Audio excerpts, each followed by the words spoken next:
एक बार पुनः स्वागत है बच्चों फिजिक्स इट्स इजी में। और हम बात कर रहे हैं कक्षा 12 के अध्याय 9 किरण प्रकाशिकी पर। और आज हम बात करने वाले हैं गोली दर्पण की फोकस दूरी। तो जैसा कि हमने पिछले वीडियो में बात किया है, फोकस दूरी किसे कहते हैं, गोली दर्पण का फोकस क्या होता है, एक बार पुनः उस बात को रिवाइज करते हुए अपनी बात को आगे बढ़ाएंगे। तो जब प्रकाश की किरणें मुख्य अक्ष के समानांतर दर्पण पर आपतित होती है तो परावर्तन के पश्चात मुख्य अक्ष के जिस बिंदु से होकर गुजरती हैं या उस बिंदु से आती हुई प्रतीत होती हैं उस बिंदु को फोकस बिंदु कहते हैं। फोकस की ध्रुव से दूरी या ध्रुव से फोकस बिंदु की दूरी को फोकस दूरी कहा जाता है। तो आज हम उस फोकस दूरी को निकालना चाहते हैं। तो आइए अपनी बात को शुरू करते हैं। जैसा कि आपको दो गोलीय दर्पण दिखाई दे रहे हैं, एक अवतल दर्पण है और एक उत्तल दर्पण है। तो जैसा कि हम जानते हैं दर्पण का मध्य बिंदु दर्पण का ध्रुव कहलाता है। इसे सामान्यतः P से प्रकट किया जाता है। तो यह दर्पण का ध्रुव है। यह दर्पण का वक्रता केंद्र है। गोलीय दर्पण जिस खोखले गोले का भाग है उस खोखले गोले के केंद्र को वक्रता केंद्र कहते हैं।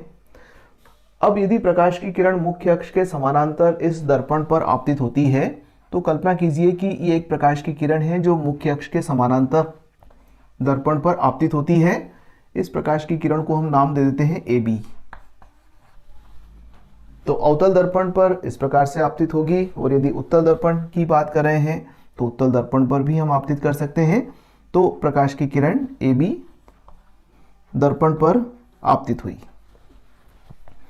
जैसा कि फोकस दूरी की परिभाषा कहती है या फोकस की परिभाषा कहती है कि मुख्य अक्ष के समानांतर आने वाली प्रकाश की किरण परावर्तन के बाद जिस बिंदु से होकर गुजरती है उस बिंदु को फोकस बिंदु कहते हैं। अर्थात ये वाला बिंदु हमारा फोकस बिंदु हुआ, हालांकि BD परावर्तित किरण है। अब यहाँ पर चूंकि पॉलिश अंदर की ओर किया हुआ है इसलिए प्रकाश की किरण परावर्तित इस प्रकार से होगी। तो यह प्रकाश की किरण हमें ऐसा प्रतीत होगा कि फोकस से होकर आती हैं।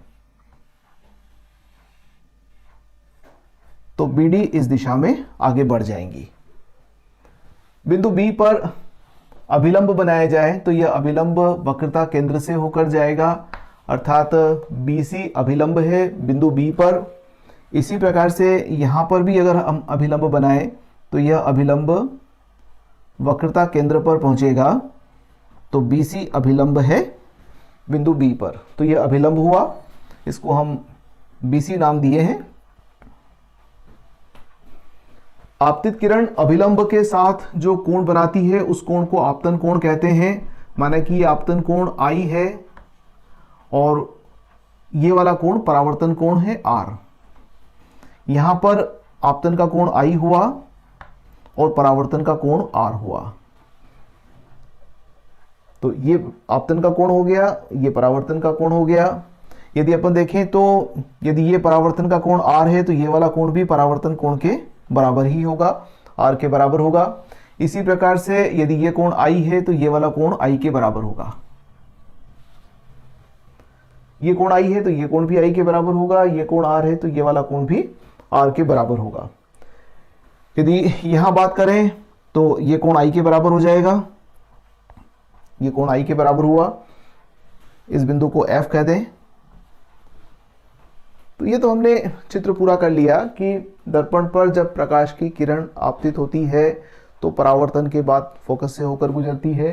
आपतन कोण कहाँ होगा, परावर्तन कोण कहाँ होगा।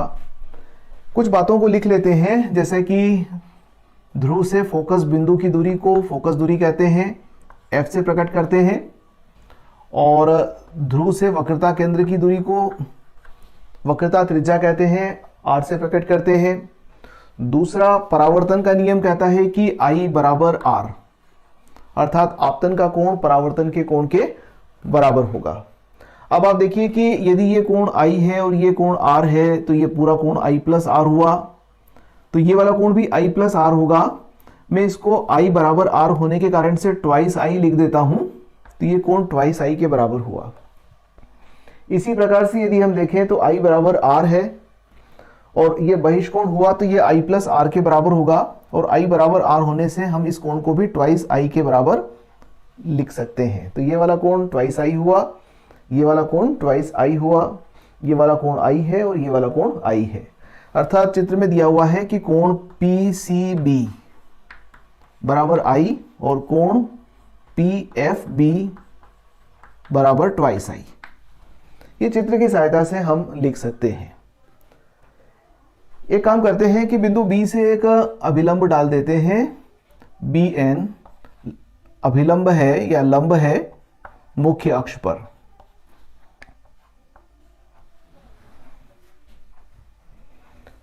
अगर वक्रता कम हो तो P और N बहुत नजदीक होंगे, P और N नजदीक होंगे। तो हम PF बराबर F लिखे हैं तो इसको ऐसा भी लिख सकते हैं कि NF बराबर भी लगभग F है और NC बराबर R है। इसका कारण क्या है कि N तथा P पास पास स्थित हैं, इस कारण से हम ऐसा शो कर रहे हैं इसको। अब एक काम करते हैं कि त्रिकोणमिति का उपयोग कर लें तो tan थीटा बराबर होगा, अगर हम त्रिभुज देखें तो त्रिभुज BCN में और थीटा की जगह पर I लिख दें तो tan I बराबर क्या लिखा जा सकता है, लंब बटे आधार यानी कि BN बटे NC। ये लंब हुआ और ये आधार हुआ।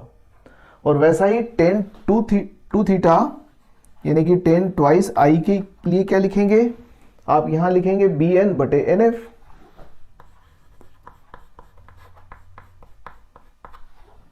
तो tan I बराबर हो गया BN बटे NC और tan 2I हो गया BN बटे NF। चाहे आप इस चित्र में देखें तब भी वही बात होगी। यदि कोण छोटे हों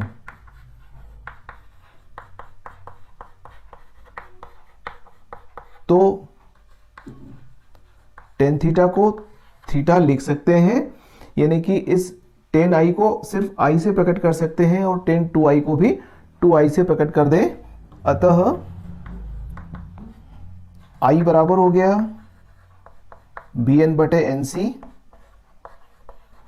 तथा ट्वाइस I बराबर हो गया BN बटे NF।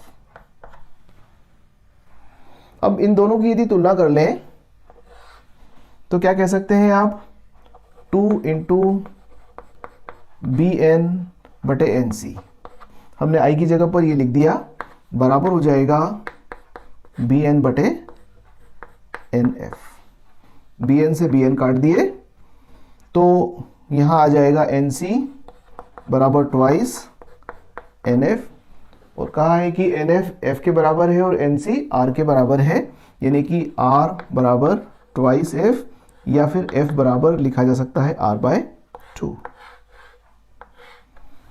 अर्थात किसी भी गोलीय दर्पण की फोकस दूरी उसकी वक्रता त्रिज्या की आधी होती है। R वक्रता त्रिज्या है और ये आधी हो गई इसकी। यहाँ एक बात को हमने थोड़ा सा ओवरलुक किया है, मैं आपको समझा देता हूँ।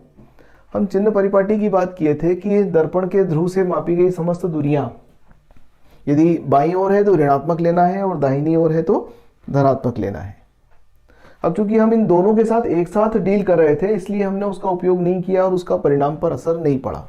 परंतु आप ध्यान रखिएगा कि यदि आप अवतल दर्पण के साथ बात कर रहे हैं तो PF बराबर -F लिखिए और PC बराबर -R लिखिए। ये अवतल दर्पण के लिए ये बात सही है कि फिर वो माइनस माइनस कट जाएंगे आपके यहाँ पर, तो बचेगा यही। पर ऐसा करने से क्या होगा कि हम चिन्ह परिपाटी का उपयोग कर लेंगे।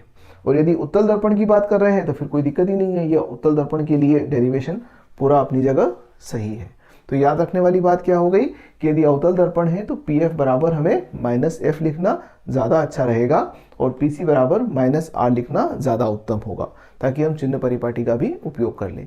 तो ठीक है, आपने ये सीख लिया कि किसी भी गोलीय दर्पण की फोकस दूरी उसकी वक्रता त्रिज्या की आधी होती है। इस वीडियो में इतना ही, अगले वीडियो में फिर मिलते हैं। धन्यवाद।